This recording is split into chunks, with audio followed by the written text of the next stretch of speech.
Ayan mga kabarangay, gusto nyo ba na ganito ka-crispy, ka-juicy, na crispy ulo ng baboy mga sir? Tara, ganito po ang ating diskarte para maging malutong at syempre para maging masarap ang ating crispy ulo ng pata mga sir. Ayan. Syempre una-una pakuluan natin at palambutin natin na maigi at syempre timplahan na natin para manot ang kanyang lasa. Meron tayong dahon ng laurel, isang bawang, luya at syempre yung ating asin. So pakukuluan lang po natin, palambutin ng tamang lambot lang po mga sir. Ayan, luto na at kagaya niyan. Ayan, ganyan lambot lang ayos na. At syempre tusok-tusokin po natin ng tinidor yan para po manuot ang kanyang lasa dahil lagyan po natin yan ng konting asin. At higit sa lahat yung asin na ilalagay natin, siya na rin pong nagpapalutong din po yan sa ating crispy ulo mga sir. Ayan. At ayan, pag medyo okay natin, implahan na po natin. Iprito na po natin. Pwede po nating medyo mahina lang yung mantika, mahina lang yung init para hindi po siya kaagad tumalsik sa atin. Ayan. So habang tumatagal, painit yung mantika, paluto rin ang paluto yung ating crispy pata. Tsaka na lang po natin ibulyom ng husto. Pagka yan ay nagusto na natin makuha yung tamang crispy mga sir. Ayan. So kagaya yan, nakabulyom na po yung gas niyan. So kailangan na natin lakasan para po makuha na po natin yung crispy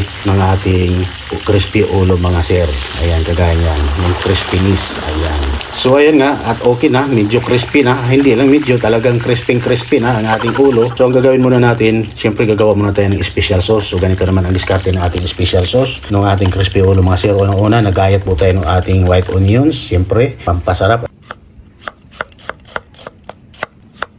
At siyempre yung ating siling panigang, siling labuyo, pampaanghang. Ayan, isama-sama lang po natin sa isang bowl.